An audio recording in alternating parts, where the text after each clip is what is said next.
Hi everybody, welcome to our Tuesday TNT, and today we're coming to you from an Amazon cafe. It's a Thai-owned coffee franchise, and I'm a bit out of town because the usual place I was going to be doing the program at this week, sort of my stopgap, whilst I'm waiting for Wi-Fi to be connected to my new premises, it hasn't decided to open today. So here we are at Amazon, and you can hear a bit of a fountain in the background. One feature of the Amazon cafes is they've usually got really good, almost like outstanding landscaping around them. So always a joy to arrive and just see this wonderful landscaping outside, an otherwise ordinary little coffee shop. Anyway, on with the news today, and we start with, sadly, more bus crashes. This is reported by the PhuketExpress.com. Not much information, but the headline, 6 people injured after bus crash in Nakhon Si Thammarat. And 6 people have sustained injuries after a bus crash in the Tung Tong district. This happened on Sunday night, January the 7th. Emergency responders arrived at the scene to find the overturned bus near a school. 6 injured individuals were found amongst the people inside the bus. They were taken to a nearby hospital. Other passengers who were not injured told Associated Thai media that the passenger bus was travelling from Bangkok heading to the south of Thailand. The bus driver reportedly suddenly lost control just before the crash, and apparently there's no more details. So another bus crash, a Nakhon Si Thammarat, level with Phuket as far as north-south is concerned, but on the main road as you head from Bangkok to, as it says, locations further south. We'll go to a Bangkok Post story now, and this is a follow-up to yesterday. It says, weed advocates slam control bill. So yesterday we threw caution to the wind and decided not to use all the subterfuge and crap we usually do, calling it broccoli and stuff, and we didn't get demonetised, so we'll barge on. Advocates of cannabis legislation, I think they should be advocates of cannabis liberalisation, blasted the Public Health Minister Cholnan's decision to endorse a new draft of the Cannabis and Hemp Control Bill without consulting the civil sector as he'd promised. The Secretary-General of Thailand's Cannabis Future Network said on Facebook that the minister failed to keep his promises that the draft would be put up for public discussion. And then he said involving members of the public in the policy drafting process will ensure the outcome is based on scientific facts and evidence instead of being driven by political interests. Well, 2 things there. One, it's his version of scientific evidence and facts. The other thing is, since day one, it's all been about political expediency and political interests. Since June the 9th last year, it was all about paying back a favour when the Prime Minister at the time needed those additional 61 MPs to continue backing the government. But the Secretary-General pointed out inconsistencies in the government's efforts to control cannabis, methamphetamine pills and alcoholic beverages. For instance, he says, while cannabis is legally considered a herb, its use will require a doctor's recommendation under the new draft. Meanwhile, the possession of up to 5 methamphetamine pills isn't considered a criminal offence, despite it being classified as a narcotic. That's since November last year. And the president of the Khao Kwan Foundation also echoed those opinions, saying there are inconsistencies in the control framework. Said the Public Health Ministry seeks to regulate the use of cannabis in a similar manner to tobacco and alcohol, which last year killed more than 100,000 people and 40,000 people respectively. And he said most people believe that the new bill isn't for the public interest, but for the interests of some groups whose sales dropped significantly after people switched to cannabis to alleviate symptoms like pain or sleeplessness. And then at the end there, Dr. Cholnan, the Public Health Minister, said last Saturday that under the new bill, cannabis cannot be used for recreational purposes, and the use of cannabis at home for medical purposes must be done in accordance with the right procedures. I'm pretty sure there hasn't been a significant drop in the sales of alcohol as people have switched their drug of choice, but that's a claim made by that person quoted in that article in the Bangkok Post. Moving on to another story in the Bangkok Post, and it says unsafe dust levels in most provinces, and includes a map there that shows the red area just to the west of the capital Bangkok. And the article says 41 of the 71 provinces were shrouded with unsafe levels of ultrafine dust, the greatest number in the Central Plain on Monday morning. Dust. They're not even talking about smoke or the origins of where it came from. They're talking about dust. I'm sensing a bit of bull dust here. And 3 provinces were blanketed by red code levels of PM 2.5. They were Samut Songkhram to the west of Bangkok, followed by Samut Sakhon and nearby Nakhon Pathom. And 38 other provinces were covered by orange code levels of PM 2.5, meaning the smog had started to affect health.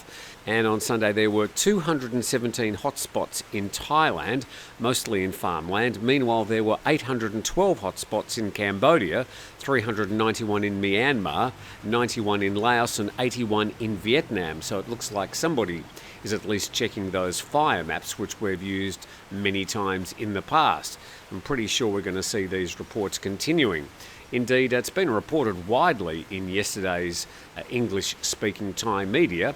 The Nation reporting air pollution exceeds health standard around Bangkok. Thai PBS World saying excessive PM 2.5 pollution in 44 areas in and around Bangkok. So I think you can be assured that the Thai media is going to be picking up on this story a lot more often than it did in the past, and it's going to put further pressure on the government to start doing something concrete rather than just mouthing off new policies. Now here's the fire maps from NASA. And a few things to note there. You can see the outline of Thailand. We just zoom in a little bit. The X is where Bangkok is. I think I just missed to put it in the water. But you've got the white arrow showing the direction of the wind and the concentration of fires in Cambodia. And I've outlined Cambodia in blue there, which is why a place like Phuket, which is down here, had such bad air quality yesterday. And you can see just north of Bangkok there's also quite a few fires, which is going to be causing a lot of localised air pollution and bad smog. So we'll continue to bring this information to you as the Thai media just put a bit more pressure on the government, and it'll be interesting to see what the response is going to be. I'm pretty sure the people up in northern Thailand, especially around places like Chiang Mai, Chiang Rai, will be very grateful for additional attention brought on this matter.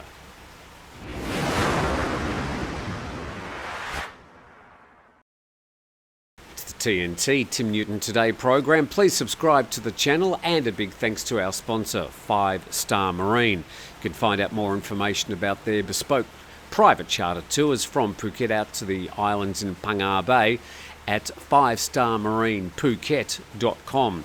Big thanks to Sean and the team, and more about their event on the 15th of January during this week. But hope to see you there. It's between 5 and 7 p.m. at Boat Lagoon at the 5 Star Marine offices, and that'll be on the 15th of January. So look forward to seeing you there if you're able to get there for that important meeting about boat safety and some big changes and recommendations that will be coming from the Phuket governor and or officials at that particular function. Now, speaking of safety in the Southern Island, BangkokPost.com reporting faulty buoy has no impact on tsunami warning, according to the department, and the country's tsunami early warning system remains up and running, despite a fault being detected in one of the tsunami buoys deployed in the Andaman Sea last week. This from the Department of Disaster Prevention and Mitigation. This particular buoy is located 340 kilometres off the coast of Phuket and stopped sending signals last Wednesday, according to the Foundation of National Disaster Warning Council. The foundation said the fault might render Thailand vulnerable should an earthquake generate a tsunami in the area. But the Department of Disaster Prevention and Mitigation took to Facebook, explaining that the buoy stopped sending signals because it was out of position. And in the post, the department assured the fault won't have any impact on the country's tsunami early warning system. And it said the system receives data from multiple buoys in the area, as well as other agencies. And quoting them, they said, "Our tsunami buoys also share information with other agencies, both at home and abroad." And the department also posted that its officials, with the support of naval personnel, have successfully pulled the buoy from the sea for repairs, and the department's now bought a replacement from the US, which will be delivered to Thailand in March. Okay, so we'll have another Tsunami buoy in 2 months, it seems. Oh, no. However, the new Tsunami buoy will not be immediately installed, as it's necessary to avoid adverse weather and sea conditions during the monsoon season across the Andaman Sea, which occurs between July and October. Installation must be carried out by foreign experts, according to the department. So, do they pull these Tsunami buoys out of the Andaman Sea during the monsoon every year? No. Do we have to wait until November or December this year until this particular replacement buoy is going to be installed? Not explained.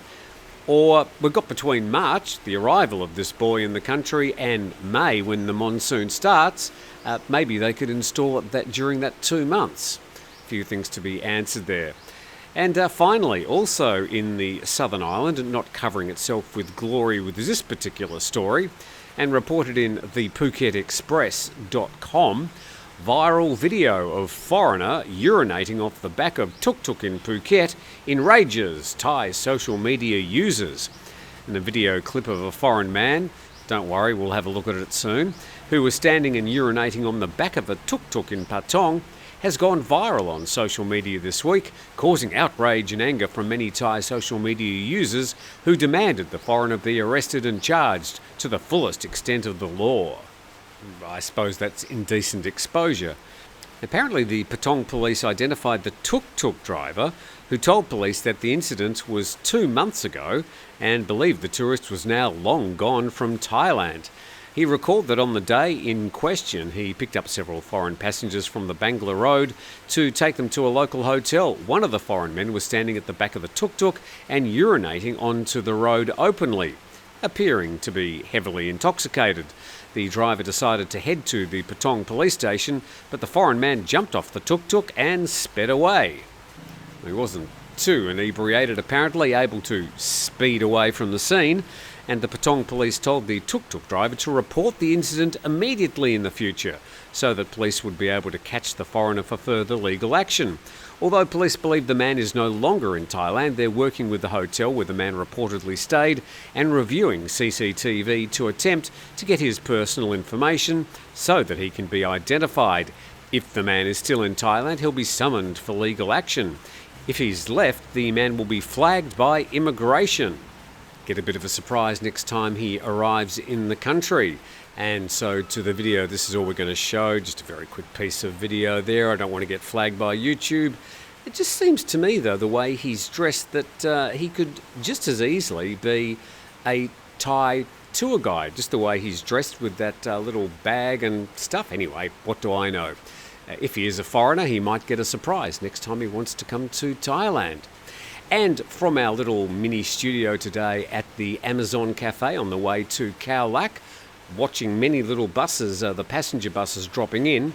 A lot of tourists travel from Phuket each day up to Khao Lak and then onto Similan Islands. It's about a 1.5 to 2 hour drive depending on the traffic, but a lot of them would probably stop here at Tai Muang on the way. In fact, they'd just completely bypass the beach, and they'd be more likely to stop here at the PTT station, get some petrol, maybe a quick sandwich from 7-Eleven, and drop in here at the Amazon Cafe. And as you can see, always really nicely landscaped. So thanks very much to the staff here who just completely ignored me. That's it for today's main news stories from around Thailand. Please subscribe to the channel, and we look forward to seeing you again tomorrow. I don't know where from, but we'll see you tomorrow.